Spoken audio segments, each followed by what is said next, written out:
ఇతిహాసవాణి channel నుంచి మీకు మరో మంచి కథనాన్ని అందజేస్తున్నాం. ఆత్మ సాక్షాత్కారం నుంచి శాశ్వత వస్తువు గురించి తెలుసుకుంటారు.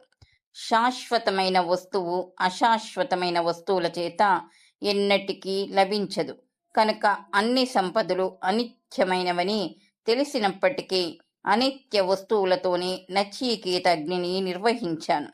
తద్వారా శాశ్వతమైన వస్తువును పొందాను. యముడు కర్మఫలాలు శాశ్వతం కావని తెలిసి కూడా యమ పదవిని పొందడం కోసం నచికేతాగ్ని అనే కర్మను ఆచరించాడు.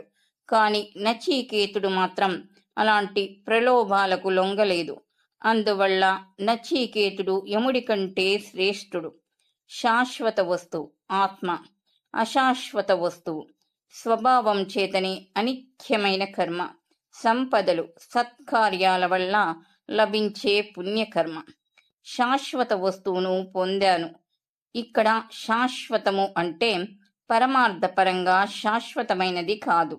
భూలోక జీవితంతో పోల్చితే సాపేక్షకంగా శాశ్వతమైన యముడి పదవి అని అర్థం. నచికేతుని దృఢ నిశ్చయం, సకల కోరికల సంపూర్ణ పరిపూర్తిని, యజ్ఞాది కర్మల శాశ్వత ఫలాన్ని, భయరహితమైన అవతలి తీరాన్ని, ఆరాధించదగిన గొప్ప ఉన్నతమైన స్థితిని, జీవిత ఆధారమైన వాటన్నిటినీ చూసి కూడా ఓ నచికేత, ధీమంతుడవైన నువ్వు దృఢ నిశ్చయంతో వాటిని తిరస్కరించావు. సంపూర్ణ పరిపూర్తి ఈ విశేషణాలన్నీ హిరణ్య గర్భస్థితిని, బ్రహ్మలోకాన్ని సూచిస్తాయి.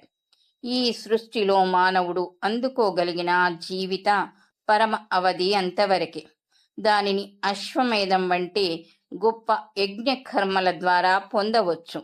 దీనంతటిని చూసి కూడా ఆ ఉన్నత స్థితిని పరిశీలించి దానిలోని లోటుపాట్లను గమనించాడు అని అర్థం. తరువాయి భాగం ఆత్మస్వరూపం.